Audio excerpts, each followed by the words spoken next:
If we saw completely into ourselves, we would hate ourselves so thoroughly that we wouldn't get out of bed. We would all be killing ourselves.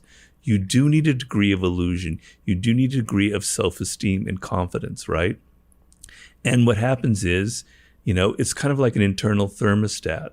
And so you have like people who are what I call deep narcissists, who have no kind of sense, no anchor inside of them, no real sense of self-esteem to hold on to. And when that self-esteem starts going down, down, down, they have no way of dealing with it. And their only way of dealing with it is acting out in the way that narcissists act out. So we all have, if we're not a deep narcissist, we have that thermostat where things start hurting us a little bit, and we bring ourselves back up through this self-esteem mechanism so we don't get too depressed and too down. And there's an element of unreality to that, but it's very valuable. And I would never, ever, ever want to burst that.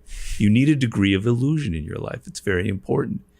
But if you really want change, if you're really fed up, if you're not kidding yourself, if you're not going through this bullshit process, yeah, I kind of want to change my life, but you don't really mean it, then no words, no therapy will ever get you to that point. You almost have to hit bottom. You almost have to tell yourself, I can't take this anymore. And now the motivation is so deep that you're able now to begin the process of going through that kind of self-analysis, because it's the only way you're going to get out of it. It's the only way. A lot of our culture is making this worse in a way. Unfortunately. I mean, there's good things in our culture now, but there are bad things. Give me some of the bad. Well, I think social media, for all the good that it does, makes it very hard to be self-reflective. Interesting. I thought for sure you were going to say it just leads us to compare ourselves. Why does it make it hard to be self-reflective? Well, it does. Well, comparing yourself is not self-reflective. When you compare yourself, your standard is always what other people are doing, right? They're on these great vacations. He's got a great job. Tom has this amazing house where I'm living in this hovel in Los Feliz, right? That's not looking at myself. That's always having the other person as the standard. It makes us so out in the world, in other people, what other people are saying, what other people are doing. It makes us continually think in the social sense and not able to turn inside and look at who we are, what makes us different.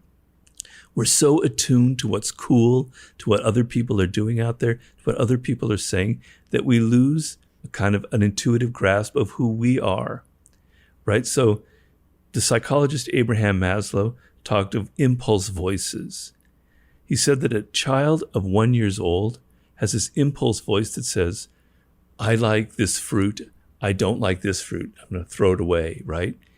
And then other things, these voices inside that make them that individual. This is what they like and what they hate, right? And these are very, very important as you develop later in life. This is what you love. These are the subjects that interest you. These are subjects you're not interested in. These are the people you like. These are the people you don't like. It's who you are in the deepest sense of it.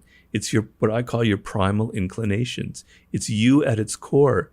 And if you're so attuned to what other people are saying and doing and telling you and thinking, that voice gets drowned out by a million other voices, and you're not able to hear yourself anymore. Mm-hmm. And it's very hard to take a step back and actually look at yourself and analyze yourself. So the power to see inside yourself, the power inside to see other people, to see the world, you're Superman if you can do that. If you can have a degree of that, the world is at your feet, basically. So I don't think there's any counter argument to that where you don't want that kind of realism. And it's not this ugly thing. It's incredibly sexy because it's incredibly powerful, right? So we've now come to the point, you and I, we agree that that's what you want. The person out there is going, yeah, I want that as well. Okay, Robert, that's fine. How do I get there? Aha. Well, you have to be patient. You have to know it's a process. You can't get ahead of yourself. You can't get ahead of your skis. It's going to take day by day by day by day. You have to build it up. You're working against your own nature. You're working against the times. So be patient, be compassionate with yourself, and learn to take these baby steps. And in the book, Daily Laws, I have a lot of different ways of attacking that. The main way of attacking it is learning the ability, as we talked about earlier, to be able to detach yourself from the immediate events going on and to be able to look at yourself with a degree of dispassion and say, This is what I really did. What really happened here. So just a simple example. Something kind of doesn't go the way you want it to, which will happen almost every day or every week, with your children, with your spouse, with your boss, wherever. Okay. What is your normal reaction? Every single human, including myself, blame that person. They're not caring. They're not empathetic. They're an asshole. They're narcissistic, blah, blah, blah. Stop it. Stop it right now. Don't do that again.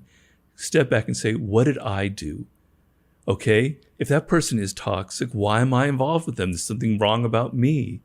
If that person got reactive and resentful and they had a bad tone of voice, something that I said, maybe there was something in me that was projecting kind of negativity.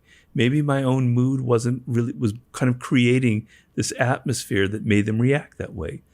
Look at yourself instead of blaming other people.